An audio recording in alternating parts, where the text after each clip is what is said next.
All right. And we are live. Welcome in, everybody, to the Huddle Up podcast, presented, as always, by Mile High Huddle and powered by Overtime Media. I'm your host, Chad Jensen. With me, as always, my partner in crime. You know him, you love him. He is Zack Kelberman. Zack, each of us, both you and I, have a little egg on our face after our pick for the NFC, well, to win it all. The New Orleans Saints went down today. They lost. It came down to the final play once again. But, hey, man, at least the Patriots got knocked out of this thing in the first round for the first time since, I think 2010 or 2011. The AFC Championship game will feature two teams, neither of which I should say, are the Patriots. The Patriots dynasty, can we say, Chad, has officially crumbled? I mean, I think it's time now. Brady might play for another team next year. They just didn't have it this season. They don't have the offensive firepower, and I know all of the country was rooting for the Patriots to lose. It was good to see the Titans win, but the Saints game, Chad, I mean, I thought they'd win the entire enchilada. To go out in the first round to lose to the Vikings, I was definitely surprised by that. But I will say Mike Zimmer is a legit coach. Gary Kubiak's doing a hell of a job there in Minnesota, so hats off to him.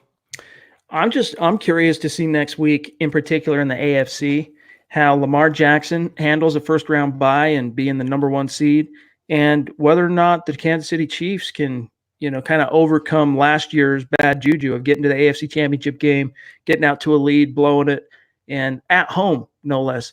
It's really cool that let's see, who's the fourth team I'm missing? So Houston, Deshaun Watson, Kansas City, Patrick Mahomes, Baltimore, Lamar Jackson. Who's the other team? I'm having a brain Tannehill. Titans. That's right. So 3 of the 4 quarterbacks in the AFC playing in division round weekend are young quarterbacks drafted within the last 3 years. And I think that's exciting and speaks well for what the direction the NFL is going. And even Ryan Tannehill, he's on team number 2, but he's a former first round pick. I think it was 2012, if I'm not mistaken. So that's encouraging at least.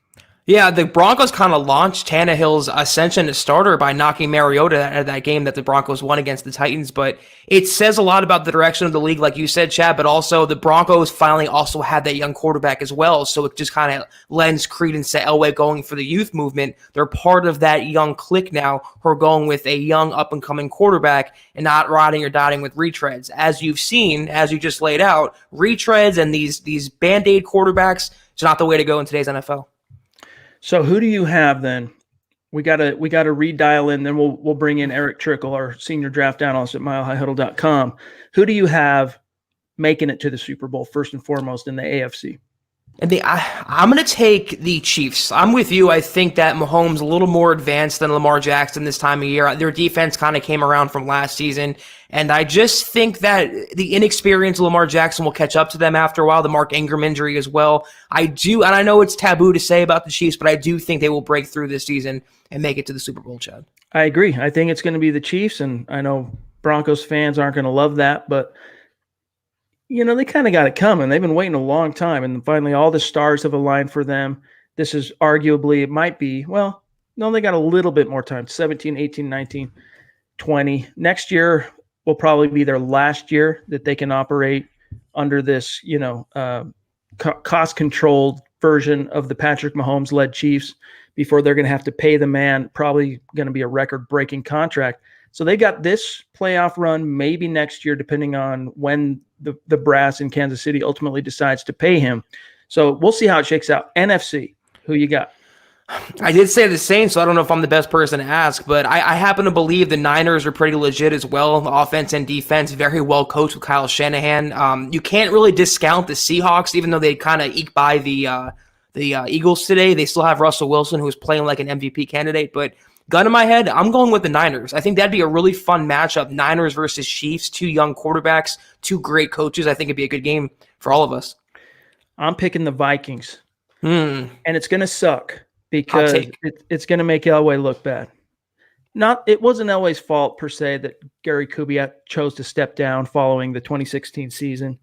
But the way that thing kind of unfolded when, just the whole we want to foist you upon Fangio, and Fangio saying, well, I want to choose the assistants, and Kubiak wanting all his control and all this just didn't work out.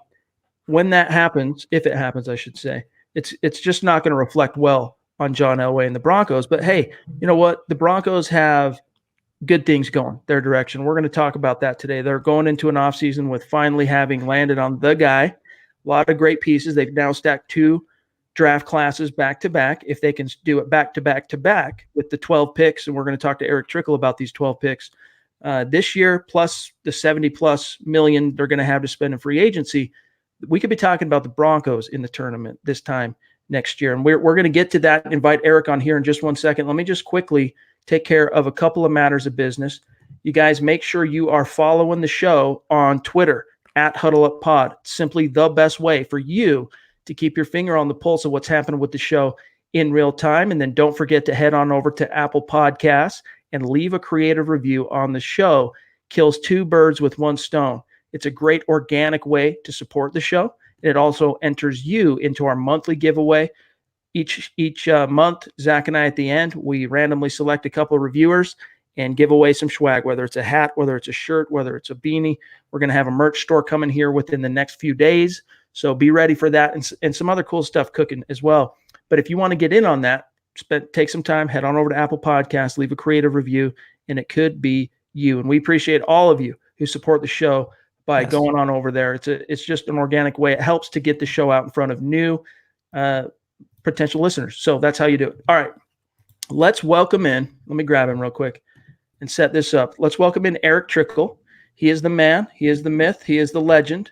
He is the senior draft analyst for MileHighHuddle.com. He's been with me dating all the way back to actually before Mile High Huddle was founded. But Erick, how you doing, brother? I'm doing good. How are you guys doing? Good. Oh, dude, we are just vibing off of this playoff weekend. What's your pick now with considering the 4 teams going, well, the 8 teams going into the divisional round? Who do you got going all the way?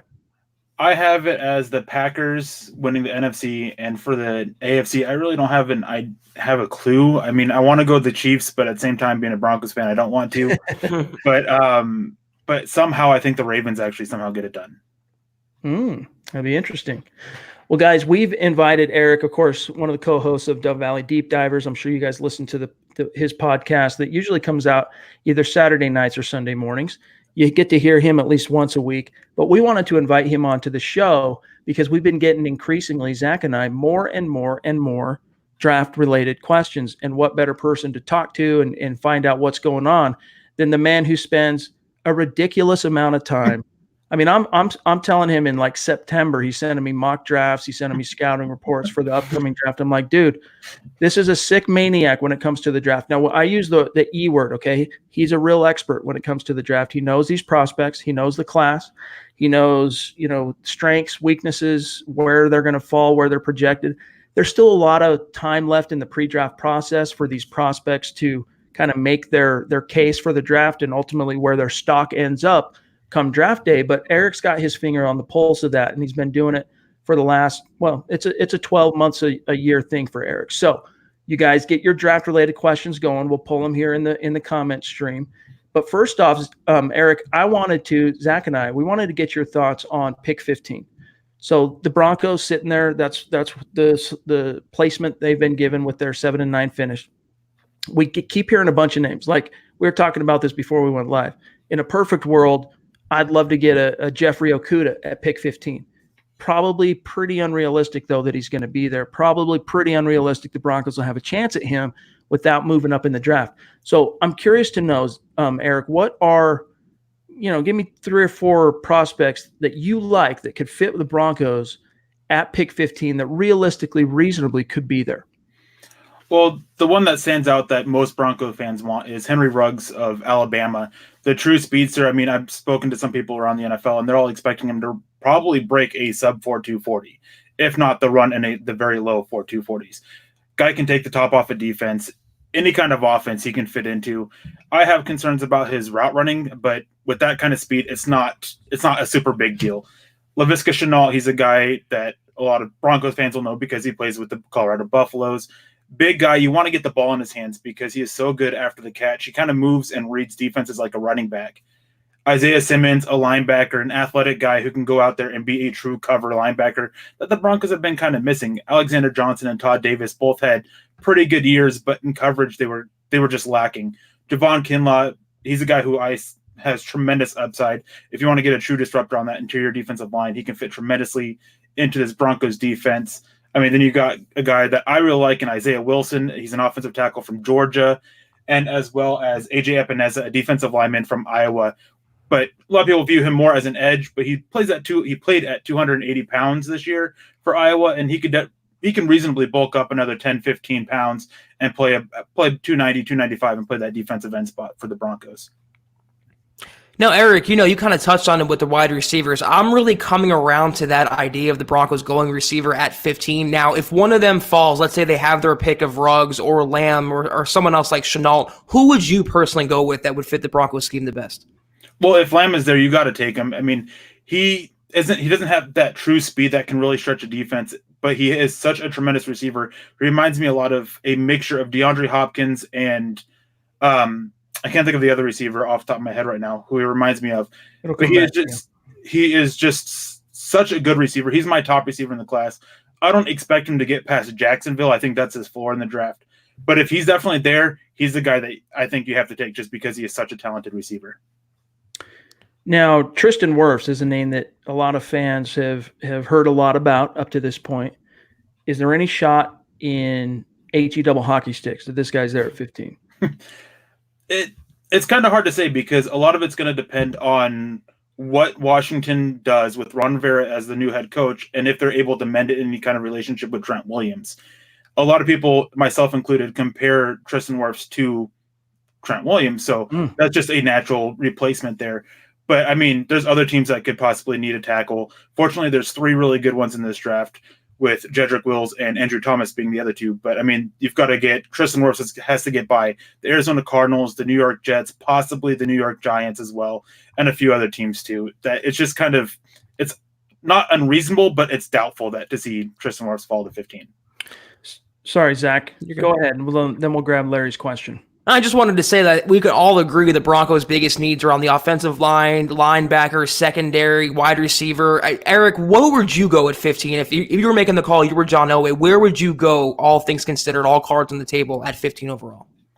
Well, obviously it's going to depend on who's being there. But for me, if Javon Kinlaw's there, that's the guy I'm going to get. He reminds me so much of the former Mississippi State Bulldog, Chris Jones, that Denver Broncos fans have had to deal with twice a year for the last few years. And he just has that high of a ceiling to just completely take over games on the interior defensive line. And with a player like Von Miller and Bradley Chubb on the outside, being able to get that consistent interior pressure that the Broncos have been lacking would just make this defense so much better. All right, let's grab this question from Larry, one of our Super Chat superstars, with a $10 donation. Appreciate you, bro. Thank you, Larry. He says, what do you guys think about getting rid of Joe Flacco and bringing in Trevor Siemian as the backup? He's a good locker room guy and has some familiarity in this offense, and can, I'm not sure it is, start a few games in case of injury. So there is some value in terms of the utility of, you need that guy, a veteran guy that's got some starts under his belt that can bridge the gap between 2 to 3 weeks if you need to turn to him because your starter got hurt. Let's start with Eric as our guest here tonight. Your answer for Larry. I just don't think that Trevor Siemian's a viable option. I think the bridges between him and Denver are burned. But I definitely think that getting rid of Joe Flacco is a very high possibility for the Broncos this year. What do you think, Zach? I mean, I was a bigger Siemian fan than most, but I agree with Eric. I don't think he'd come back to Denver. And they pretty much have a Siemian clone on the roster in Brandon Allen as a high upside backup number 2. I'd rather roll with him. He knows the system, and rather than bring back a guy like Siemian. Here's one of our friends, Pranked Films, jumps in with a $5 donation on Super Chat. Says, would you rather see Denver draft a receiver or a corner in the first round? Keep in mind that Denver has had bad luck with corners in the draft. Eric, keeping it limited to corner or receiver, if push came to shove at pick 15, what would you rather see the Broncos do? And I know it's dependent on how the board falls, but personally, I would really like to go see them go get that receiver. Cortland Sutton has been great, but they lack a true number 2 and even, to me, a number 3 receiver. They definitely have to improve those offensive weapons for Drew Lock. And so a guy who can go and create spacing for Cortland Sutton and Noah Fant, plus the running backs out of the backfield, that's so valuable that you just can't pass it up if it's there. Our number one superstar on Super Chat, Stu, jumps in Thank with you, a Stu. $20 donation on Super Chat. You're the man, Stu. We love you. We'll keep an eye out here for any questions that you throw in the stream.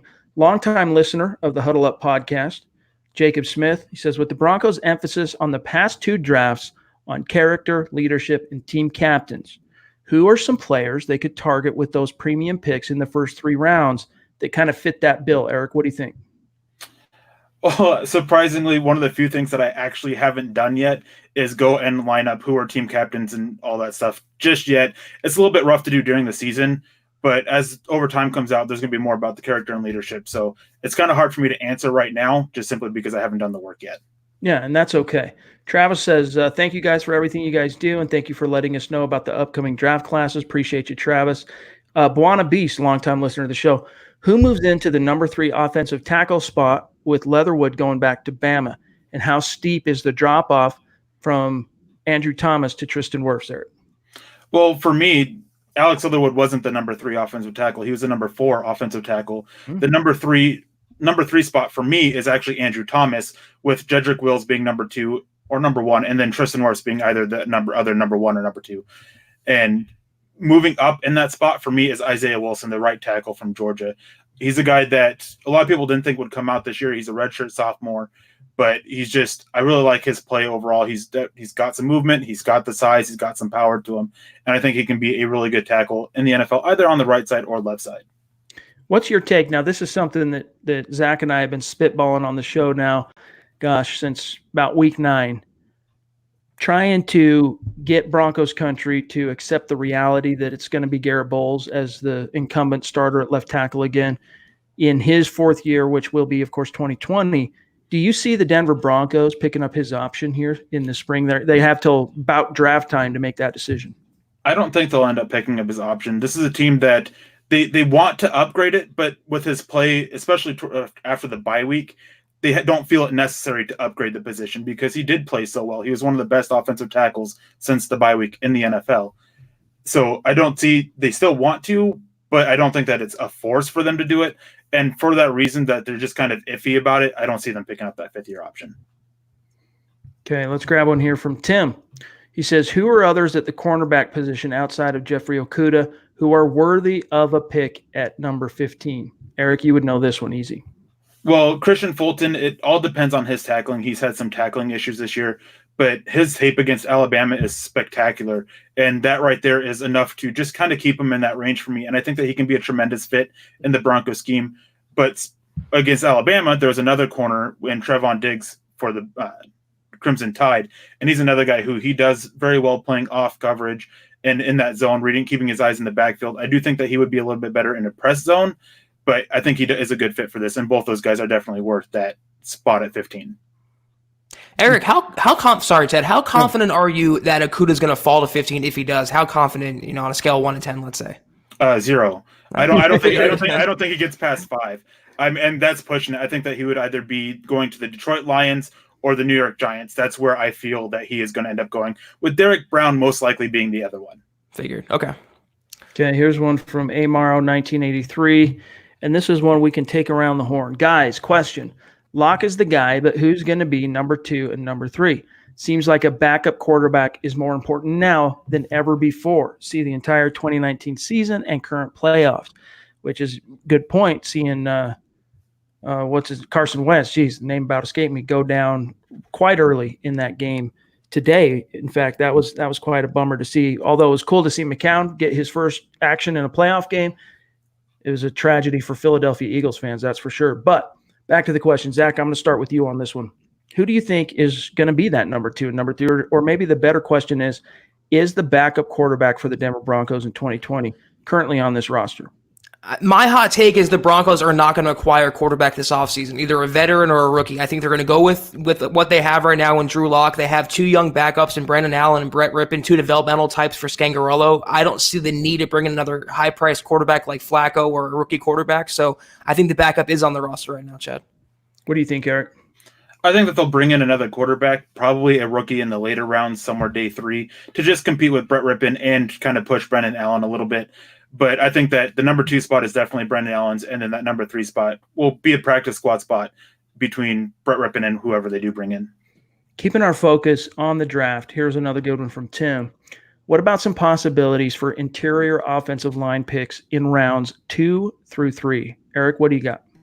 Well, there's two guys that health is going to matter a lot, and that's Natane Muti from Fresno State. Not sure I'm pronouncing his last name correctly, but he's had some serious medical red flags that could possibly fall him to probably mid-late day 3 even. But if he is cleared all fine and everything, then he can go as early as probably mid-round 2. Trey Smith out of Tennessee, he's another one. He was diagnosed with blood clots in his lungs in October 2008, and there were some medical concerns as well. Cesar Ruiz, he's a center from Michigan that's really rising up. Lloyd Cushenberry, the center from LSU, he's another guy that I like a lot. Jake Hansen, center from Oregon. Solomon Kinley, he's an interior offensive lineman. I'm questioning his fit in the Broncos scheme. I mean, he does have some movement skills, but he's a big guy, about 340 pounds, so he's definitely going to be better in a power gap scheme. But if they want smarts, if they want a guy who's going to sit there and really be the leader of your defensive or your leader of your offensive line and just be able to read the defense and just call out everything, then Darrell Williams out of Mississippi State would be a good guy to go get.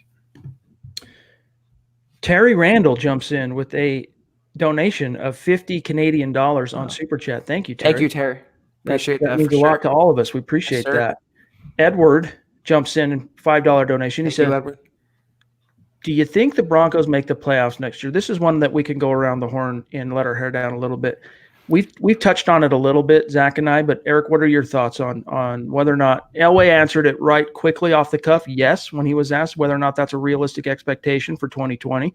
Vic Fangio kind of dissembled, well, depends on how many wins we get. Well, no kidding. No SHIT, Sherlock, right? What's your take on that? I think it definitely depends on what they do this offseason. There is still enough holes on this team to not be super confident that they can, but they have the money, they have the draft picks, and they have the cap space to go out and fill those holes. And who knows what progress that Vic Fangio, Rick Scangarello, and Drew Lock and all these other young players and coaches are going to make in their second year. It's definitely a very, very likely possibility, but it's really going to depend on the progress and what additions they make. What are your thoughts, Zach? I'm mostly with Eric. I will say that at the very minimum, I expect them to compete in the playoff seeding next December. They'll be playing for a wild card spot, more than likely 9-7, 10-6 range, I believe, for Denver. If all goes according to plan, like Eric said, if they build up the team, if they surround Locke with weapons, if they take care of their franchise quarterback, and the coaching kind of coalesces, they should be in the wild card mix next year. Chad, that's my prediction. I'm still a little bit skeptical because of how badly the Chiefs trumped them. I mean, both games this year. And one was with Flacco, one was with Locke. Ugly in both cases. I'm doubtful they're going to be able to compete for the division crown, but I don't think that double-digit wins, which should, in theory, put you in the wild card hunt, is completely off the table. But it has a lot to do with the answer to this question from Terry. He says, with the responsibility of most of the D-line, or with the possibility of most of the D-line not coming back, and who and where do we take someone in the draft or who in free agency? So Eric's talked about Javon Kinlaw as an option on the D-line. Broncos could potentially look at it at pick 15. Who are some other guys, and mix and match if you know anyone off the top of your head free agency-wise, Eric, that other than Chris Jones, that's someone we've talked about before, but who are some ideas to restock this D-line in the event that the Broncos are not able to get either Derek Wolfe, Shelby Harris, or Adam Gotsis brought back? Well, for me, I think that a few names that the Broncos are going to be keeping an eye on because they are actually still under contract for next year is Calais Campbell.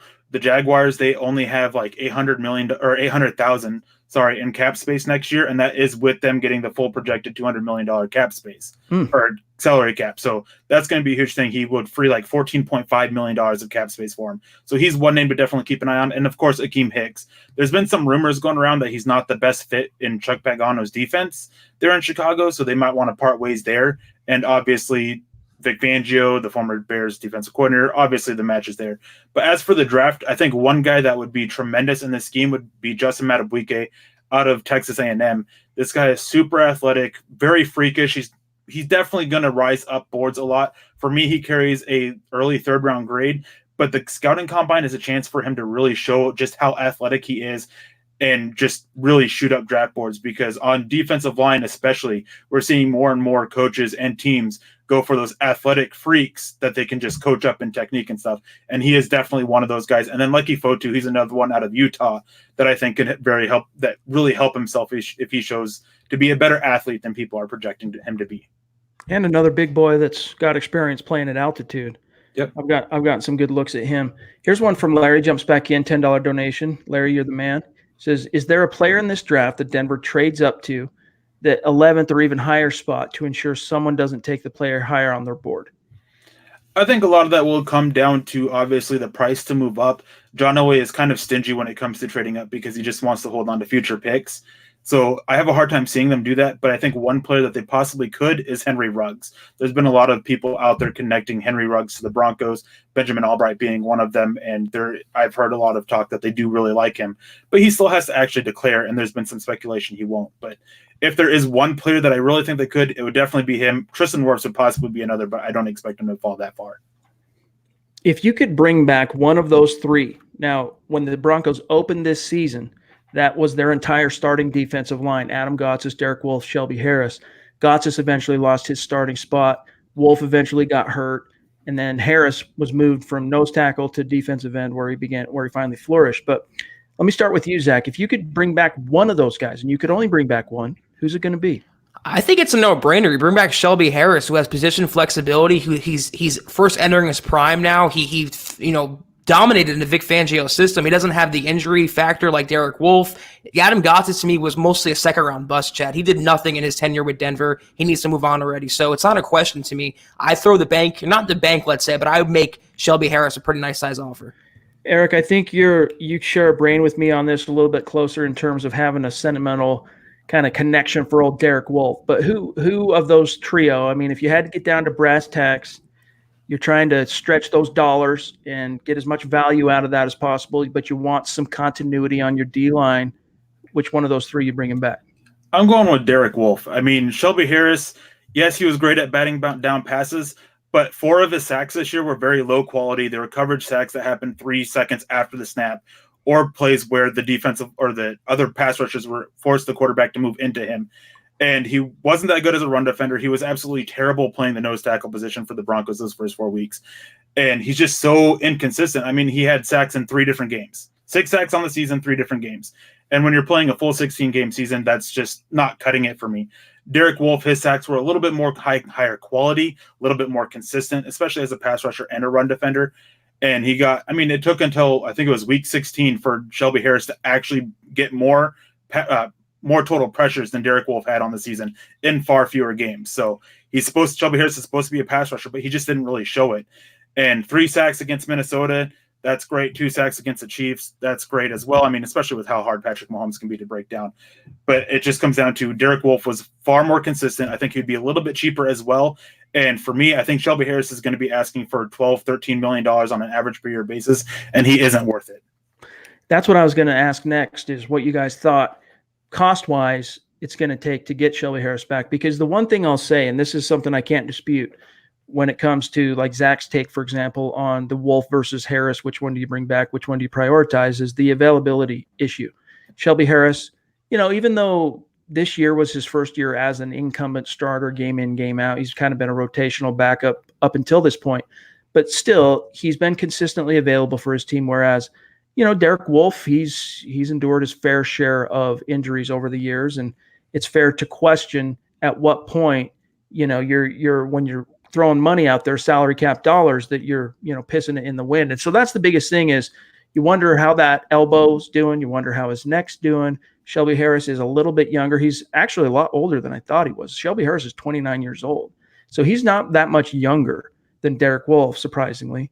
But it's something we'll have to monitor as time goes on. Let's grab this one from your podcast partner here, Eric. Lance Sanderson, Mile High Huddle analyst. He says, who would you prefer as a mid-round prospect that could be the receiving back for the Broncos offense? I really like Clyde Edwards-Helaire as an all-around kind of guy. I would love it if Denver picked up Clyde Edwards-Helaire. He's one of my favorite backs in this class. He can block, he can run, he can be that receiver out of the backfield as well. He's just do it all for you, and he's played with a really good offensive system at LSU. Another back is Naja Harris out of Alabama. Big receiver type, bigger body, not as quick, but his vision's really good. But my favorite one for the Broncos would be Keyshawn Vaughn out of Vanderbilt, just because as a runner, he fits tremendously in the scheme, and I think that he offers more upside as a receiver than other people do. All right, let's grab this one from Jason, one of our Super Chat studs. He says, Riggs is an equivalent to Tyreek Hill in Kansas City. We need him to help beat Kansas City. And that's one thing as far as what the speed can do. I mean, if you're wondering how speed can kill you in the NFL and how you can make that work, look no further than the Kansas City Chiefs, who do a great job of utilizing that speed offensively, guys, both laterally in their offensive attack and vertically. And that's something that the Broncos have lacked. Man, it would be something else to see Zach, a dynamic speed demon like Riggs, catching balls from Mr. Drew Lock. Yeah, that's a speed demon receiver not named Brendan Langley or Emmanuel Sanders. Nice to have some youth in that receiver room. I fully agree with that, and that's why I think receiver is. I've come around to that in the first round, not so much offensive line, Chad. Eric, here's one from Jordan. Is there a gem projected to go in the middle to late rounds that could be an instant impact type player to this team? Anyone you got your eye on? There is one guy, he plays linebacker for, I want to say Appalachian State. I'm pretty sure it's Appalachian State. And that's Akeem Gaither. And he is so good in coverage. He's probably one of the best coverage linebackers there are in this draft. But most guys that are good in coverage, you typically see them be a little bit more problematic against the run, especially taking on blockers. But that's not so much the case with Akeem Gaither. He does a really good job by taking on blockers with technique and getting off them to make a play. And this is one guy, I think he had like 9 pass deflections this year with 2 interceptions or something like that. Just ridiculous in coverage, moves so quick and swiftly. And he's definitely that. He's a poor man version type of Isaiah Simmons. So Here's one from Dean. Says he's a first-time listener.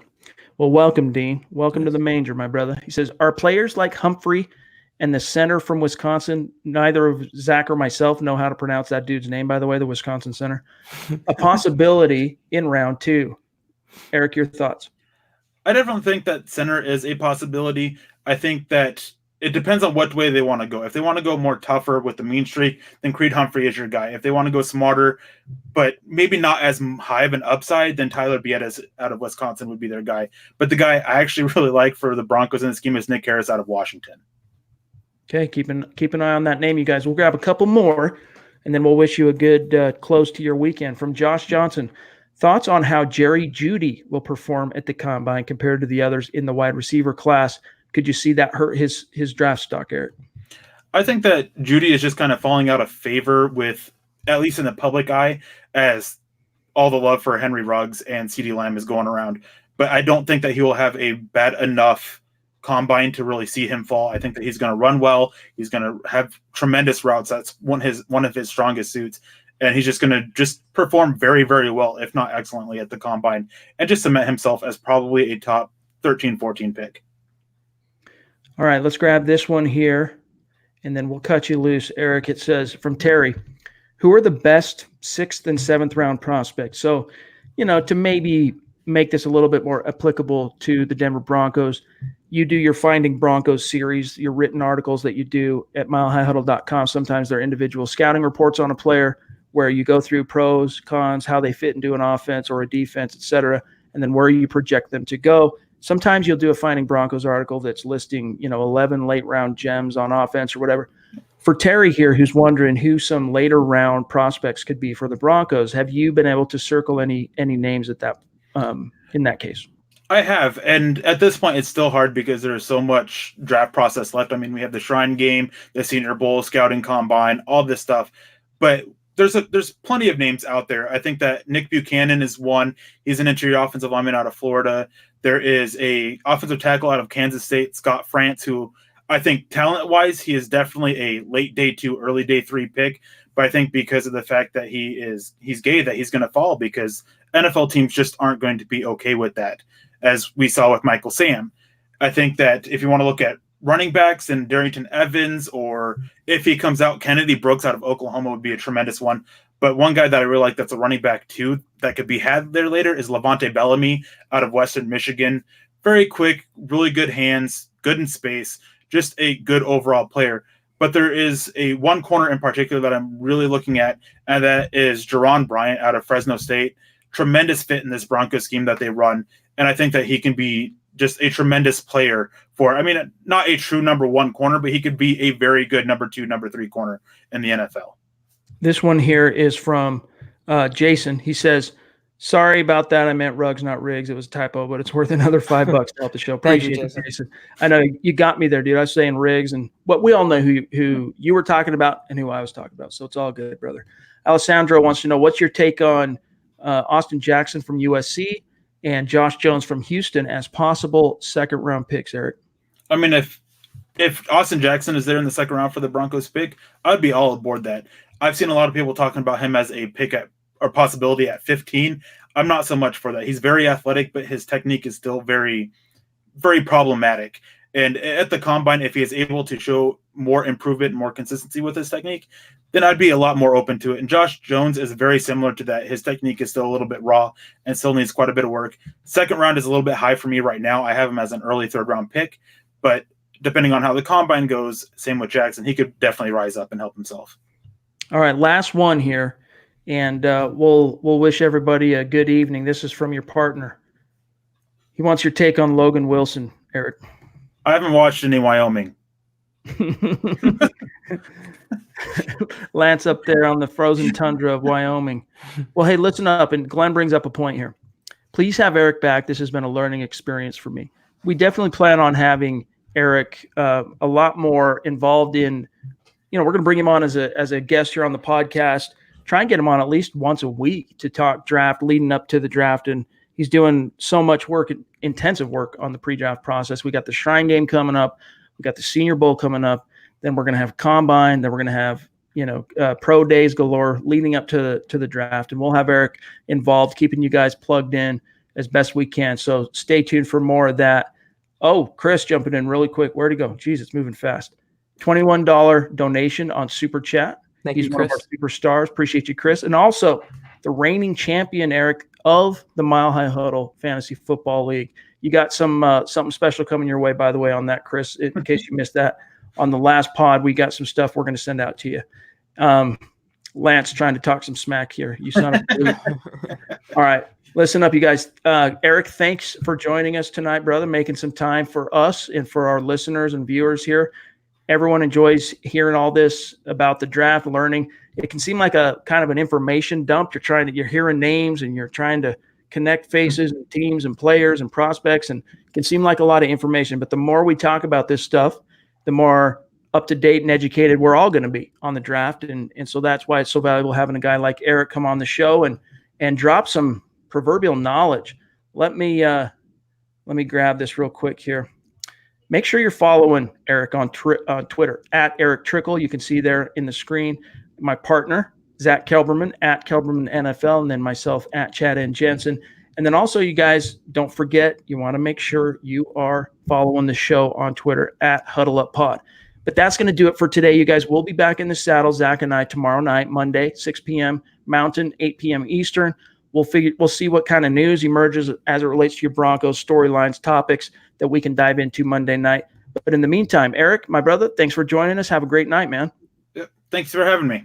Absolutely. Zach, my dog, we'll talk tomorrow night. Have a good night, Chad. All right, guys. For Eric, for Zack Kelberman, I'm Chad Jensen. We will talk to you guys tomorrow night, 6 p.m. Mountain, 8 p.m. Eastern.